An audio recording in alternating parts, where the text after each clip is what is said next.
میں آپ کو بتاؤں صلاح الدین ایوبی کا بھی تذکرہ کرتا ہوں. سلطان صلاح الدین ایوبی فاتح بیت المقدس ایک سپہ سالار کے نام سے دنیا جانتی ہے. آج انگریز بھی اس صلاح الدین کی تعریف میں رتب اللسان ہے. انگریز بھی کہتا ہے ویسا جرنیل ہم نے نہیں دیکھا.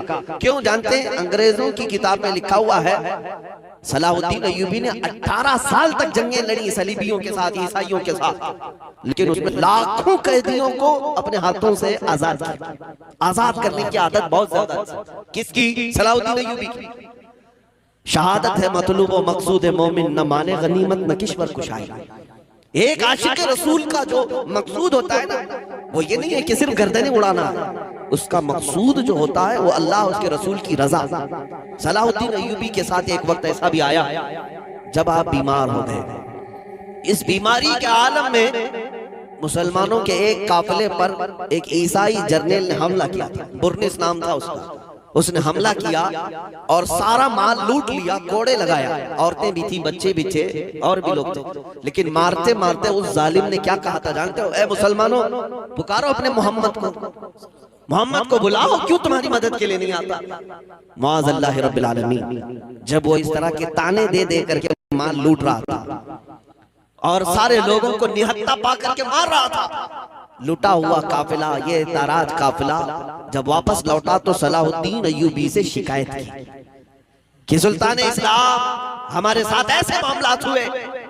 یہ وہ حالات تھے جب صلاح الدین سخت بیمار تھے، جس کو مرگ الموت کہا جاتا ہے، یعنی موت کی بیماری، مرض الموت، موت کی بیماری جس کو کہا جائے.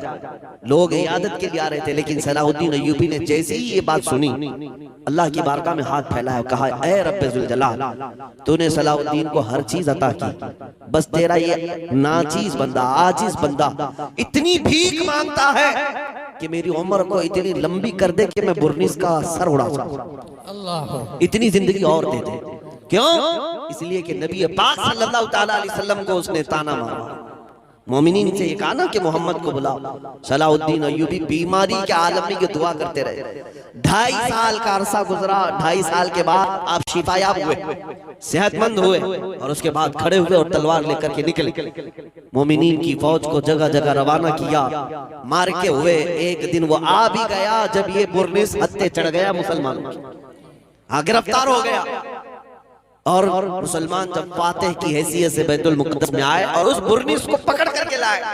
صلاح الدین ایوبی کی عادت تو تھی کہ گرفتار قیدیوں کو روز آزاد کرتا تھا، روز آزاد کرتے تھے.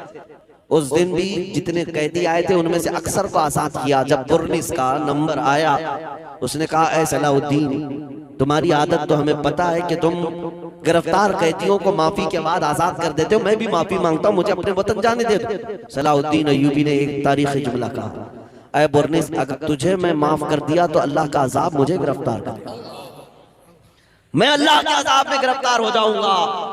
تیری زبان سے میں نے وہ نازیبا کلمہ سنا ہے جس کو ایک مومن سن کر کے زندہ رہنا بیکار سمجھتا.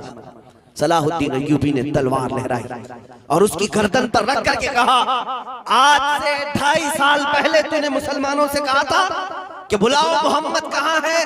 دیکھ اس محمد نے صلاح الدین کو بھیجا ہے تیرا سر قلم کرنے. سبحان اللہ، سبحان اللہ، نعرہ تکبیر صلی اللہ تعالیٰ علیہ وآلہ وسلم.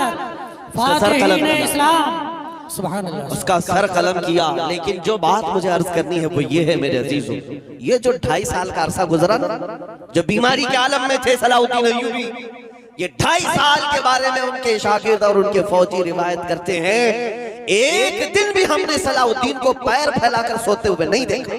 اللہ، 2.5 سال تک پیر پھیلا کر کے نہیں سویا. بیمار بھی تھے.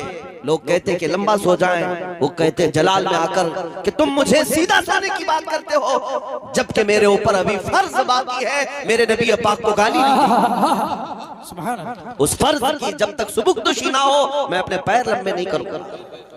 یہ تھے ہمارے سلاطین اسلام. ان کو اللہ تعالیٰ نے جو فتوحات عطا کی ہے وہ وفائے مصطفیٰ میں